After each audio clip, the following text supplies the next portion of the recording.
ആശാരി അത് തല്ലിപ്പൊളിക്കുമോ അതോ താക്കോലിട്ടിട്ട് പോകുമോ എന്ന് കാണാം. നമ്മുടെ ആശാരി മടുത്തിരിക്കുന്നു. ആശാരി കുത്തിയത്. ആശാരി വീണ്ടും എഴുതിയിട്ടിരിക്കുന്നു. ശ്രമങ്ങൾ ഉപേക്ഷിക്കുകയില്ല. നെവർ ഗീവ് അപ്പ് എന്നുള്ള സന്ദേശം മനസ്സിൽ ഉൾക്കൊണ്ട്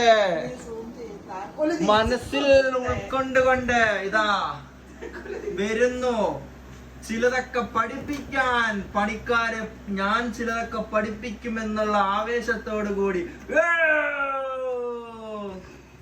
ആരെയും മൈൻഡ് ചെയ്യാതെ ഒന്നിനെയും വകവെക്കാതെ ഇഞ്ചോടിഞ്ച് പോരാട്ടമാണ് താക്കോലും ദ്വാരവും തമ്മിൽ. മര്യാദക്കാണെങ്കിൽ ഞാൻ ജയിക്കുമെന്ന് ആശാരി കരയാൻ തുടങ്ങിയിരിക്കുന്നു. അങ്ങനല്ല, പണിത് മടുത്തു. ഇനി ഞാനില്ല. ഇങ്ങനെ